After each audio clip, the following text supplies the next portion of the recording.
Assalamualaikum warahmatullahi wabarakatuh. Halo semua, perkenalkan saya Dian Ardiansyah. Saya dari kelas 10 Broadcasting 2. Jadi di sini ya saya membuat sebuah video untuk tugas saya juga. Jadi di sini saya akan membahas tentang dasar ilmu sejarah ya.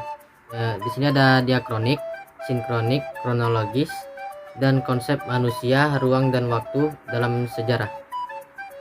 Nah, kita mulai dari pengertian sejarah dulu.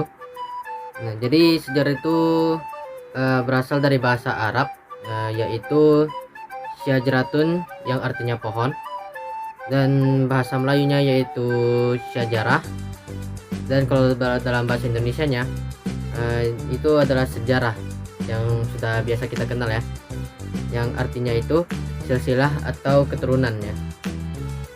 Nah, jadi di sini kita bahas kenapa sejarah itu diistilahkan dengan pohon gitu. Nah, jadi istilah pohon dikaitkan dengan sejarah itu karena menunjukkan sejarah itu memiliki permulaan seperti akar pada pohon gitu, atau tumbuhan-tumbuhan yang biasa kita lihat lah ya, dan serta terus tumbuh dan berkembang dari tingkat sederhana ke tingkat yang kompleks.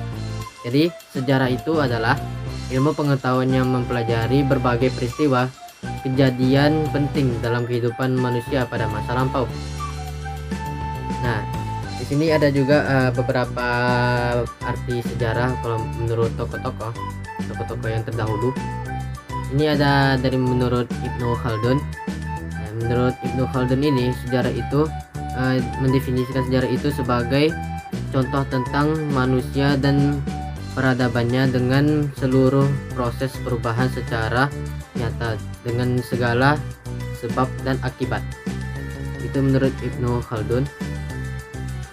Nah, kalau menurut R.J. Collingwood mendefinisikan sejarah sebagai penyelidikan tentang hal-hal yang telah dilakukan sebagai manusia pada masa lampau. Itu menurut Collingwood ya. Di sini ada juga menurut R. Muhammad Ali. Nah, jadi dia mendefinisikan sejarah itu sebagai berikut. Jadi ada tiga yang dia definisikan. Yang pertama adalah sejarah adalah keseluruhan perubahan, kejadian, peristiwa dan kenyataan yang memang benar-benar terjadi di sekitar kita. Yang kedua cerita tentang perubahan itu sendiri. Yang ketiga, ilmu yang menyelidiki tentang perubahan peristiwa dan kejadian yang benar-benar terjadi pada masa lampau. Itu menurut para tokoh-tokoh terdahulu. Nah, sekarang kita akan membahas menurut KBBI atau Kamus Besar Bahasa Indonesia. Nah, kalau menurut KBBI, definisi sejarah itu sebagai berikut. Jadi ada 3 juga definisinya. Yang pertama itu asal-usul, keturunan atau silsilah.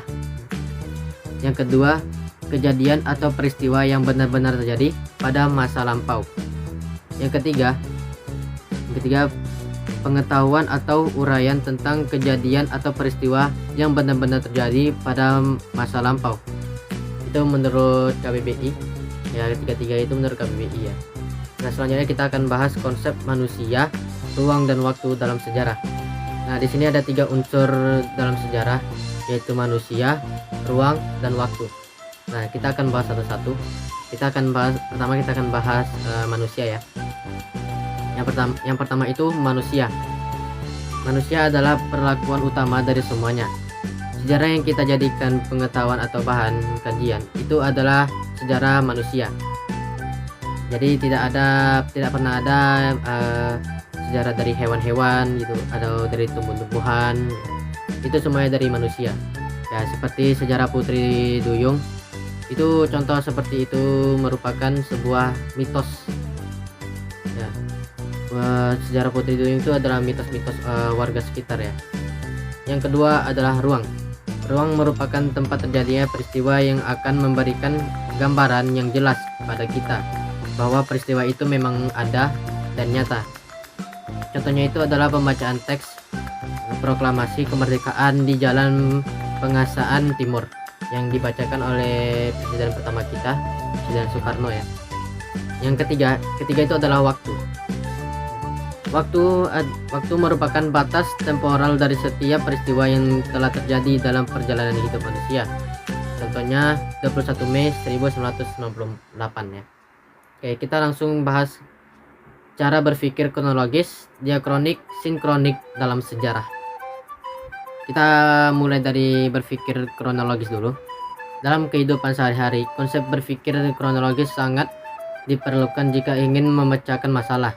Secara etimologis, kata kronologis berasal dari bahasa Yunani, yaitu kronos dan logos, yang artinya kronos itu adalah waktu dan logos itu adalah ilmu. Nah, jadi kronologis adalah ilmu tentang waktu yang membantu untuk menyusun peristiwa atau kejadian-kejadian sejarah sesuai urutan waktu terjadinya.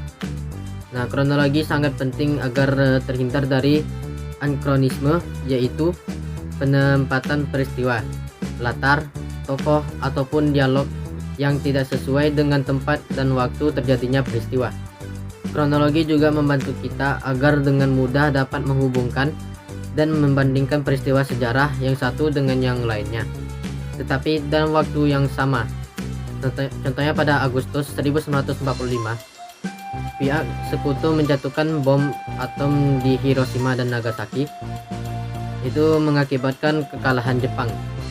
Pada tahun dan bulan yang sama, bangsa Indonesia memproklamasikan kemerdekaan. Nah, selanjutnya kita akan membahas berpikir diakronik. Berpikir diakronik itu ya, secara etimologis, kata diakronik itu berasal dari kata bahasa Yunani juga ya, yaitu dia dan kronos, yang artinya dia itu adalah melintas dan kronos itu adalah waktu. Jadi diakronos berarti sesuatu yang melintas, melalui dan melampaui dalam batasan waktu. Nah, setiap peristiwa yang terjadi dibatasi oleh waktu. Contohnya, masa pemerintahan Hayam Wuruk berlangsung antara tahun 1350 sampai 1389. Yang kedua, Perang Diponegoro berlangsung antara tahun 1825 sampai 1830. Yang ketiga, penjajahan Jepang di Indonesia berlangsung antara tahun 1942 sampai 1945. Jadi cara berpikir diakronik mengajarkan kita untuk lebih teliti dalam mengamati gejala atau fenomena yang tertentu atau kejadian pada waktu yang tertentu. Jadi ini kita bahas yang terakhir ya. Nah, yang terakhir ini adalah berpikir sinkronik. Berpikir sinkronik ini ya sama lah seperti yang saya bahas sebelumnya. Dia itu berasal dari bahasa Yunani juga, yang terdiri dari sin yang artinya itu dengan, dan kronos yang artinya ilmu. Jadi sinkronik ini artinya sesuatu yang bersangkutan dengan peristiwa yang terjadi pada suatu masa. Kejadian sejarah secara sinkronik artinya mempelajari peristiwa sejarah dengan segala aspek pada masa atau waktu tertentu secara mendalam. Nah, ciri-ciri sinkronik itu ada 7 ya, 7. Nah, ada 7 ini ya, ada 7.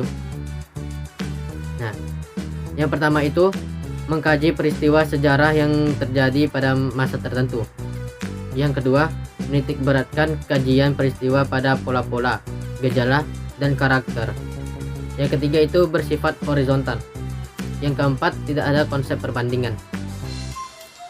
Yang kelima, cakupan kajian lebih sempit dari diakronik. Yang keenam, kajiannya sistematis. Yang ketujuh, sifat kajiannya mendalam. Jadi contohnya itu seperti fenomena perkembangan kehidupan ekonomi bangsa Indonesia yang terjadi pada masa pendudukan Jepang. Jadi ya segitu saja pembahasan dari saya. Mohon maaf jika ada kesalahan kata atau pembahasan saya yang kurang dimengerti ya, saya mohon maaf. Saya mohon maaf ya. Dan saya akhiri dengan billahi taufiq wal hidayah. Wassalamualaikum warahmatullahi wabarakatuh. Selamat, bye bye.